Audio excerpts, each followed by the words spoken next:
의롭다고 해주신 믿음이 아니라 자기 스스로 옳다고 한 믿음이기 때문에 하나님이 나는 몰라 이렇게 부인하실 낮은 믿음, 온전치 못한 불안정한 믿음이라는 말씀입니다.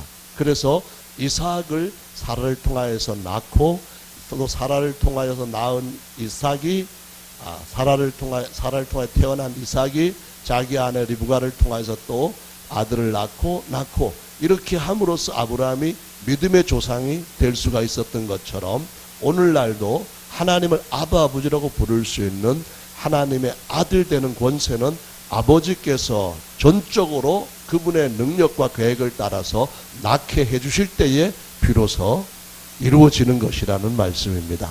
그러니까 거기엔 불의가 없는 거예요. 거기는 어떤 하자가 없는 겁니다. 거기는 어떤 다른 인간들이 마음대로 할 수 있는 여지가 있는 것이 절대로 아니라는 겁니다. 무조건 하나님께서 너 내 아들이다. 오늘 내가 너를 낳았다. 이런 증거만이 효력이 있고 그 외의 인간들이 나는 뭘 했기 때문에 아들 될 수 있는 자격이 있잖아요. 그 자격 아닙니다. 나는 하나님 앞에 이런저런 헌신했고 믿음으로 이렇게 희생했으니까 자격 있지 않을까요? 그것도 아닙니다. 오직 하나님 아버지께서 너는 내 아들이다. 내가 오늘 너를 낳았다. 그렇게 해서 인정해 주실 때에 그 믿음이 올바로 하나님 나라에 들어가서 유업을 얻을 수 있는 믿음이 되는 줄로 믿습니다. 아멘. 제왕절개와 그 다음에 자연분만의 차이점 중에 제왕절개의 이점은 낳고 싶은 때에 좀 위험부담을 덜 갖고 낳을 수 있다는 건데요. 자연분만의 이점은 뭘까요?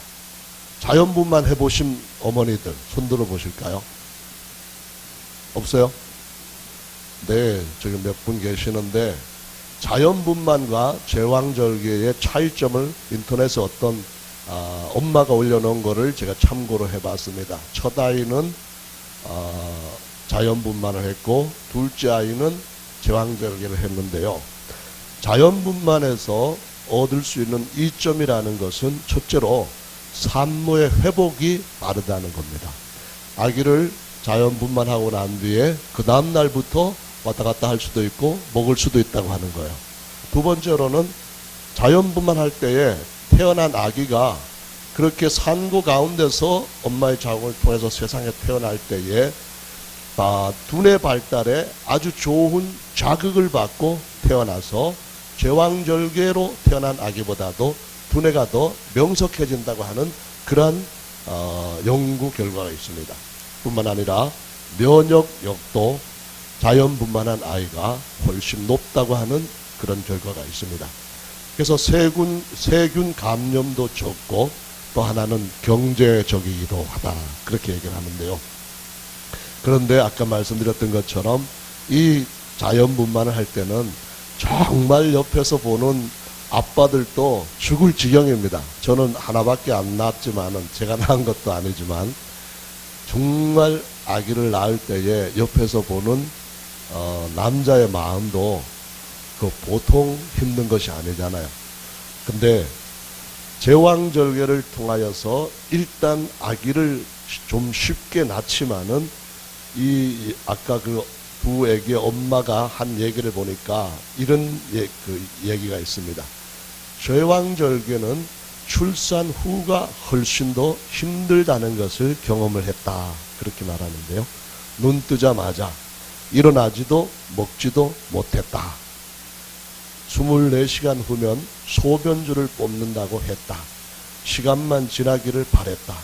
내 옆과 앞에는 나보다 하루 일찍 자연분만한 아기를 낳은 산모들이 열심히 밥을 먹고 있는데 부러울 뿐이다.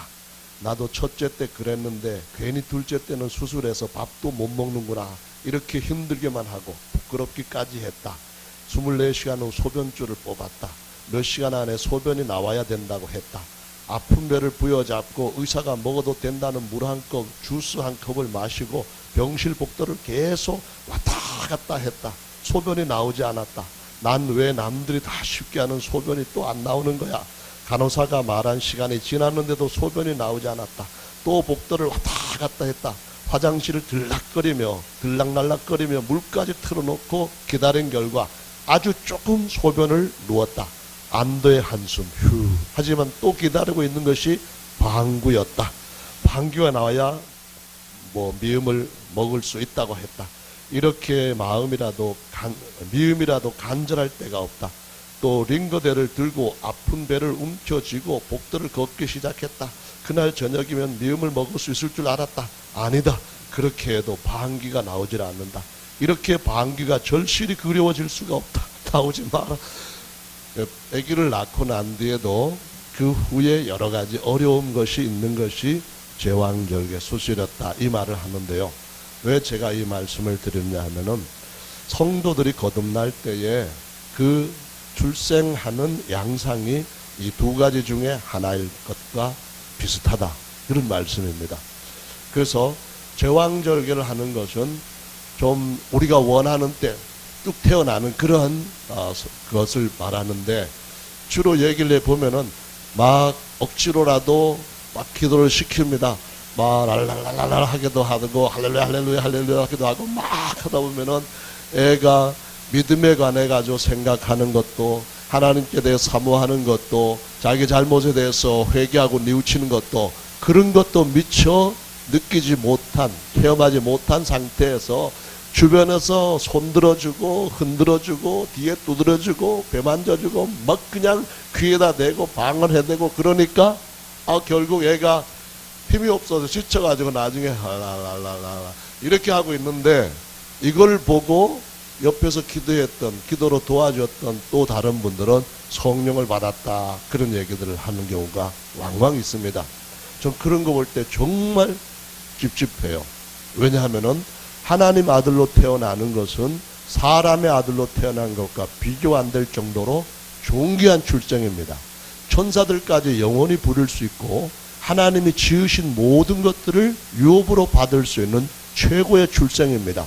그런데 하나님께서 그 영으로 내가 너를 낳았다고 증거해 주시는 그런 확실한 것이 없이 그냥 다급함 때문에 우리 아들도 성령 받아야 되는데, 우리 딸도 빨리 성령 받아야 되는데, 쟤는 벌써 몇 달 동안, 저는 벌써 몇 년 동안 기도했는데도 성령 못 받으니까 부모로서도 좀 부끄럽고 내 믿음이 뭔가 문제가 있다고 사람들이 보는 것 같고, 그래서 빨리 성령을 받게 해야 되는데, 그래서 그냥 억지로 성령이 말하게 하심을 따라 다른 방언으로 말씀하시게 하는 그게 나오지 않게, 그걸 확인하지 않은 상태에서 그냥 피곤한 상태 비슷하게, 물론 애가 혀가 굳어지는 그런 징조는 있다 할지라도 하나님의 영 안에서 완전히 푹 잠기는 심내의 경험을 하지 않도록 그렇게 하고 거듭났습니다, 이렇게 하는 것이 제왕절개 성격과 유사하다는 것입니다.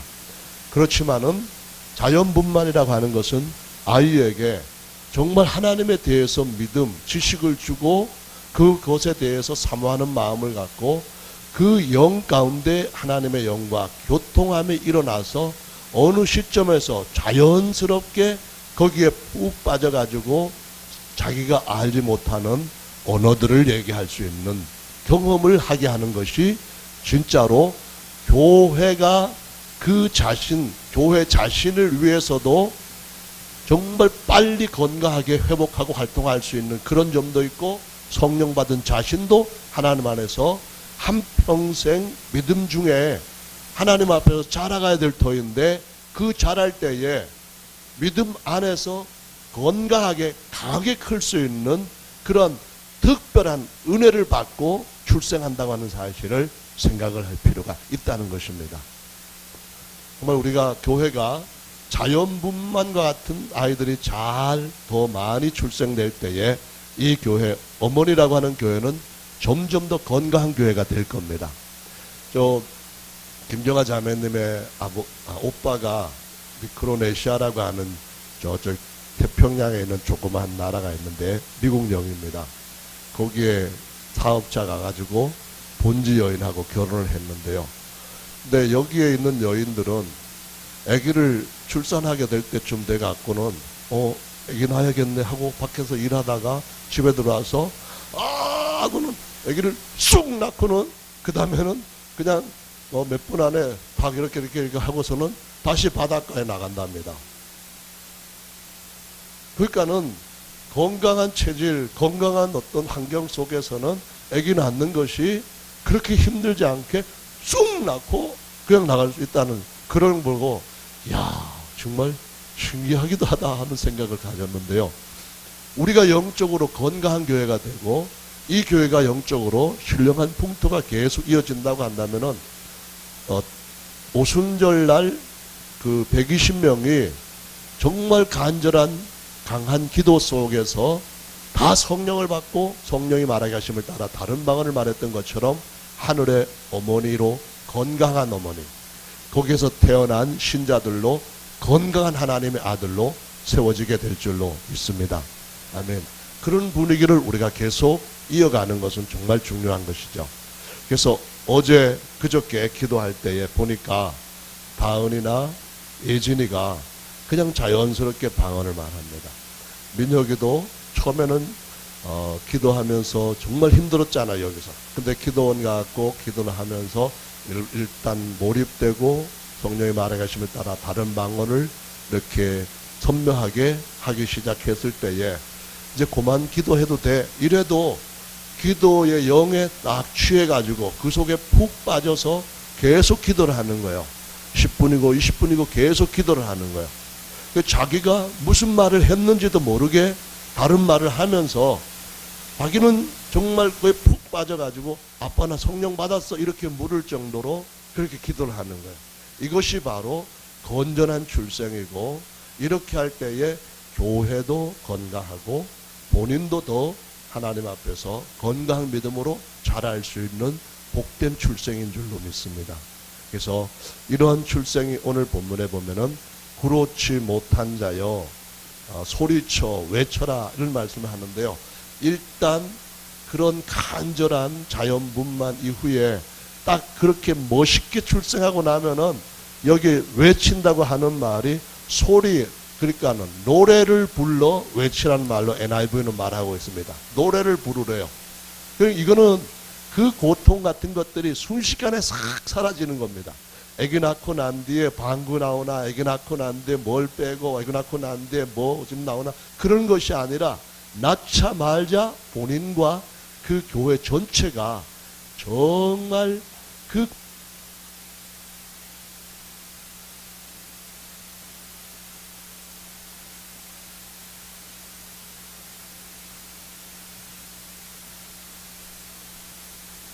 할렐루야. 아멘. 그래서 우리가 하나님께서 주신 이 말씀을 다시 한번 생각해 볼 필요가 있겠는데요. 먼저 영적인 자녀와 육적인 자녀의 차이를 한번 보십시다. 사라가 아기를 낳을 때는 90세 됐던 때입니다. 감사합니다.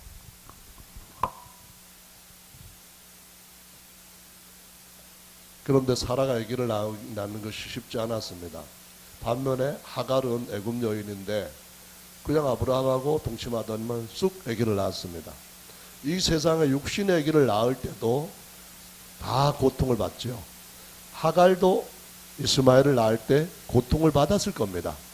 그런데 그 가족사에서 사라가 하갈보다도 아기 낳기까지 더 많은 고통을 느꼈던 것은 어떤 의미가 있는 겁니까? 바로 하나님께로부터 다시 태어나는 출생은 훨씬 더 가치가 있다는 것을 의미하는 겁니다. 결국 이스마엘과 하갈은 쫓겨납니다. 그러나 이삭은 아버지의 모든 것을 물려받습니다. 우리가 하나님께서 지으신 모든 것들을 물려받을 수 있는 아들로의 출생, 아들로의 성장, 후사가 되는 복을 받는 일은 이 특별하게 사라와 같은 인내와 하나님을 향한 진실한 믿음의 같은 그 동행 가운데서 찾아오게 되는 결과입니다. 그렇기 때문에 우리가 하나님 앞에서 하갈과 같은 아이를 얻는 것이 아니라 사라와 같은 아이를, 이삭과 같은 아이를 얻는 것이 당연하다고 하는 생각을 갖고 하나님 앞에 기도할 때에 하나님께서 그 아이를 성령 충만한 가운데서 하나님을 더 진실하게 만나가는 그때까지 계속 옆에서 안달하지 말고 그냥 무조건 막 푸시하지 말고 믿음으로 기도해야 되는 줄로 믿으시기 바랍니다. 어떤 인위적인 것들로 끌어내려고 하는 그런 일보다는 하나님 앞에 물론 도와주는 일은 필요한 겁니다. 어떤 특별히 잘못된 모습으로 기도할 때에 교정이 필요합니다. 지혜롭게 할 수 있도록 교정해 주는 것은 꼭 필요합니다. 하지만은 인위적으로 조바심에서 안달하는 마음으로 그렇게 하는 것은 선하지 못하다라는 말씀입니다.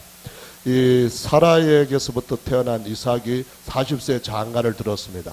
40세 장가를 들고 그가 아들을 낳게 된 때가, 리브가로부터 아들을 낳게 된 때가 몇 년 후였는지 생각할 거 아시죠? 리브가가 아들을 몇 살에 낳았습니까? 몇 살에 낳았어요? 모르세요?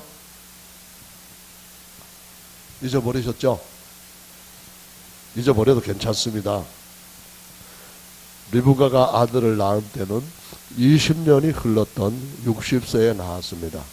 자기의 시어머니는 25년이 흘러가지고 아들을 자기 남편을 낳았는데 리브가는 40세 결혼을 남편이 40세 결혼해가지고 60세가 되던 해에 아들을 낳았으니까 20년 동안 아들에 대한 갈망이 있었습니다. 그 말은 하나님 앞에서 하나님의 아들로 세우는 그 일이 얼마나 가치 있고 얼마나 오랜 믿음에 흔들리지 않는 약속의 확고한 기다림, 이 상태에서 얻게 되는지를 여실하게 보여주는 것인 줄로 믿습니다. 그래서 우리 자녀들 또는 우리 주변의 누구가 성령 침례 받기 위해서 기도하실 때에 계속 믿음으로 또 충만하게 들어갈 수 있게 조바심 갖지 말고 기도하고 우리 교회 전체가 건강한 교회가 될 수 있도록 그 모두가 다 체질을 바꿔가는 것이 필요한 줄로 믿습니다. 할렐루야, 아멘. 라헬은 이제 이삭이 낳은 그 야곱의 아내가 되었습니다. 라헬 역시 아들을 낳을 때에 창세기 30장 1절의 말씀에 보면 이렇게 기록을 하고 있습니다. 라헬이 자기가 야곱에게 아들을 낳지 못함을 보고 그 형을 투기하여 야곱에게 이르되 나로 자식을 낳게 하라. 그렇지 않으면 내가 죽겠노라 라고 하소연하고 호소하고 부르짖습니다. 아들을 내가 못 낳으면 나 죽을 것 같다는 겁니다. 나 정말 아들 낳고 싶어가지고 죽을 지경이라는 겁니다. 여보 제발 나도 좀 아들 좀 낳게 해줘. 안 그러면 나 죽을 것 같아. 이렇게 마음을 갖고 결국은 하나님께서 그의 간절히 부르짖는 그 원함을 들으시고 요셉 베냐민이라고 하는 아주 사랑받는 아들을 낳았던 것을 볼 수 있습니다. 요셉이 누굽니까? 애굽의 사람 다 살리고 야곱의 족속 다 살리는 총리가 되는 아주 특별한 사람으로 예수님의 온 세상 다스릴 왕으로 오실 분의 모형으로 등장한 사람입니다. 믿습니까? 아멘. 베냐민이 누굽니까? 예수님께서 우편의 아들로 하나님의 우편에 앉을 자라고 하는 걸 그대로 보여준 베냐민, 곧 우편의 아들, 오른손의 아들로 자리를 잡았던 사람입니다. 그래서 하나님은 아브라함과 이삭과 야곱의 하나님이신데 아브라함과 이삭과 야곱 모두가 다 자녀를 낳을 때는 간절한 구로를 통하여서 낳았다고 하는 사실을 기억하시고 열심히 간절히 또 진지하게 오랫동안 기도하는 일에 있어서 절대로 흔들리는 믿음을 갖지 마시기를 예수님의 이름으로 축원합니다. 할렐루야, 아멘. 여러분도 잘 아시는 것처럼 우리가 출생이라고 할 때 날출자를 쓰고 그 다음에 날생자를 씁니다. 출자는 출애굽이라고 하는 말처럼 어디에서부터 빠져나오는 것을 의미합니다. 엄마 배에서, 태에서, 자궁에서 빠져나와야만 사람으로서 살아갈 수 있기 때문에 출생이라고 하는 말을 씁니다. 이것은 물과 성령으로 나온다 할 때 물은 애굽에서 빠져나오는 것처럼 어디에서부터 빠져나오는 겁니다. 그것은 바로 죄에서부터 빠져나오고 또 이 세상의 모든 잡힘에서부터 빠져나와서 모든 것 위에 하늘로 태어나는 겁니다. 그래서 물과 성령으로 거듭나는 것은 똑같이 육적인 출생이나 영적인 출생과 같은 의미 과정을 거치게 되는데요. 이 빠져나오는 경우를 우리가 본래 중에 나비가 되기 위해서 고추가 되고 그 안에서 이렇게 누에 꼬치를 만들어 가지고 그 안에 애벌레로 들어있다가 나와서 나비가 되는 과정에 요것을 보면서 교훈을 얻을 수가 있습니다. 누에 꼬추는 일단 그 안에서 고추가 완성이 되고 난 뒤에 나올 때 그 입에서부터 나오는 진액으로 고추의 작은 위에 부분 조그맣게 이렇게 구멍을 뚫습니다. 그리고 더 많은 구멍을 뚫지 못합니다. 그 구멍은 정말 작아서 자궁을 통해서 아이가 나오는 것만큼 힘들게 나와야 하는 과정이 요구됩니다. 곤충학자가 파브르가 그 나방들이 나오는 게 너무 힘든 걸 보고 구멍을 좀 키워줬더니만 그 구멍을 키워준 상태에서 나온 것들은 날지를 못하고 얼마 후에는 제대로 나비로서의 삶을 살지 못한 채 죽는 것을 보았습니다.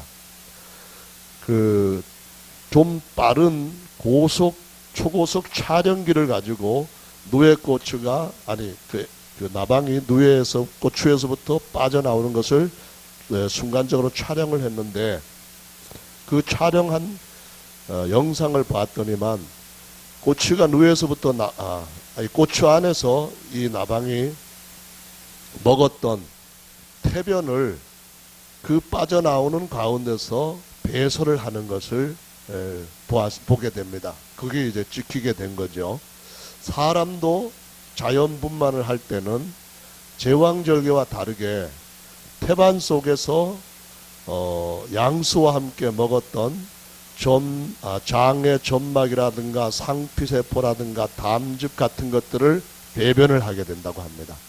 그래서 아이가 그렇게 나온 아이는 더 건강한 아이가 되고 발육이 더욱더 신진대사가 활발해져서 잘 자랄 수 있는 조건을 갖추고 나온다는 거죠. 그러면은 우리가 꼬치에서부터 나방이 나올 때에 그거를 잘라주면 안 된다고 하는 것을 알고 있는 것처럼 누군가가 하나님 앞에서 기도를 할 때에 그 아이가 한평생 어떻게 영적으로 건강하게 자랄 수 있을까 하는 점에 중점을 두고 계속 더 기도에 강한 사람이 되게 해줘야 되고 또 뿐만 아니라 그 안에 있는 배변들을 배출할 수 있는 기회를 갖도록 그걸 격려해야 된다고 하는 말입니다. 무슨 얘기냐면은 사도 바울은 빌립보서 3장 8절에서 내가 옛날에 육신적으로 세상적으로 좋게 여겼던 모든 것들을 배설물로 여긴다 그런 말을 합니다.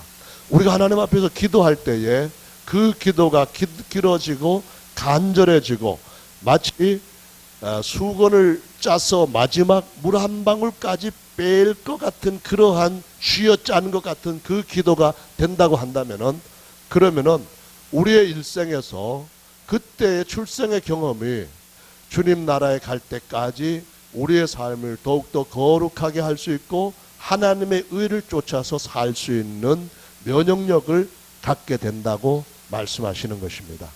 아멘. 그것이 바로 건강한 교회의 미래인 줄로 믿습니다. 이런 자녀들이 점점점 자라서 그 자녀들이 교회 예수 그리스도의 신부를 이루는 것입니다. 그래서 저는 민혁이가 기도하고 난 뒤에도 계속 혀가 이 아래턱이 막 이렇게 떨렸다 그런 얘기를 하는데 그 부분에 대해서 정말 하나님 앞에 얘가 은혜를 받았다고 얘는 정말 앞으로 훌륭한 목사님이 되어야 될 수 있겠다고 하는 생각을 갖고 행가래까지 쳐줬는데요. 지금까지 없었던 일입니다. 제가 교회 이제 나와서 침례는 뭐 성경 배워보니까 예수 이름으로 다시 받는 게 맞길래 얼른 받았습니다. 성령은 받아야 되겠는데 기도하다 보면 옆에서 누가 와서 도와준다고 자꾸 그러니까 자기는 성령 받았다고 옆에서 자꾸 나한테 그 뭐랄까 무시하는 것 같은 느낌이 들고 자존심이 굉장히 상하는 거예요.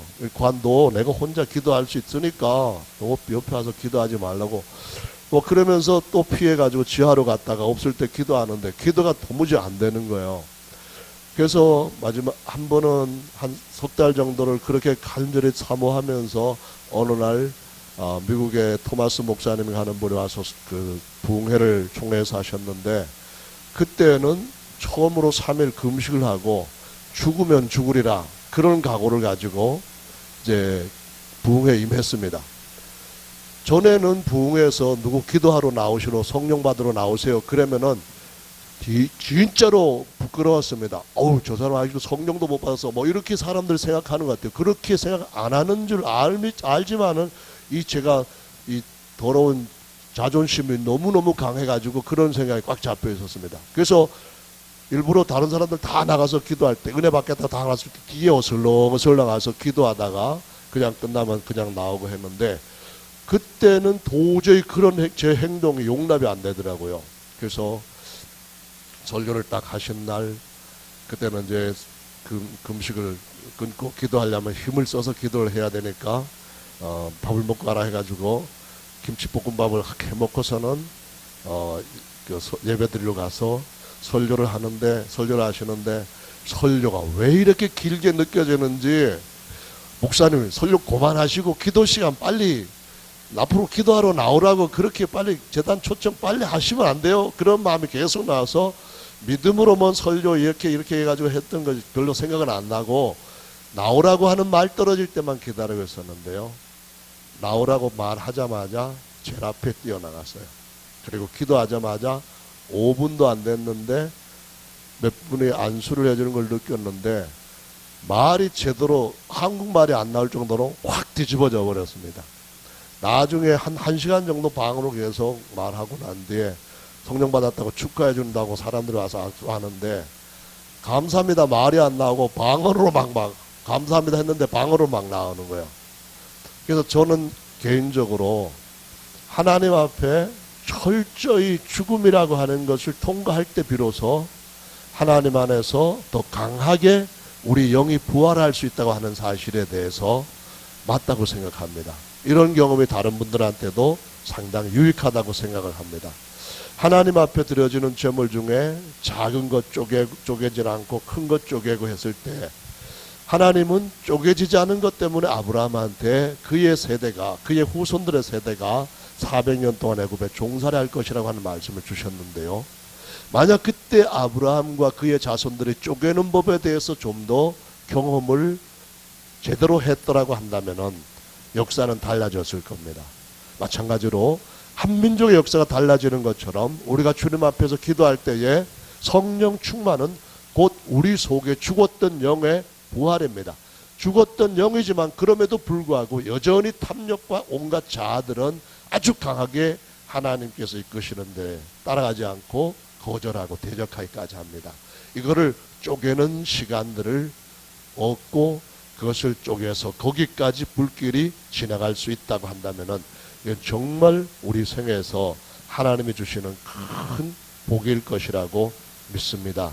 할렐루야, 아멘.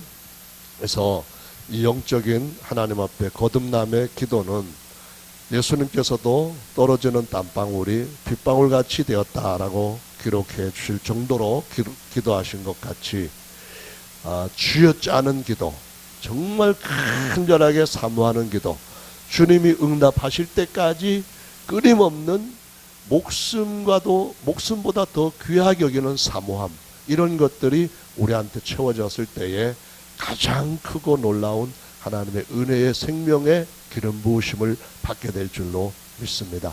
그래서 오늘도 우리 자녀들한테 그러한 체험들이 더욱더 많아지고 이후에도 계속 그런 체험들을 더 많은 자매들이 하게 되기를 예수님의 이름으로 축원합니다. 아멘.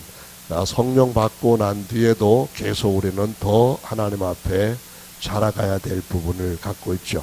오늘은 그래서 누구만을 위한 그런 시간이기보다는 우리 모두가 더 주님을 더 간절히 만날 수 있는 시간으로 함께 기도에 우리 자신을 드리면 좋겠습니다.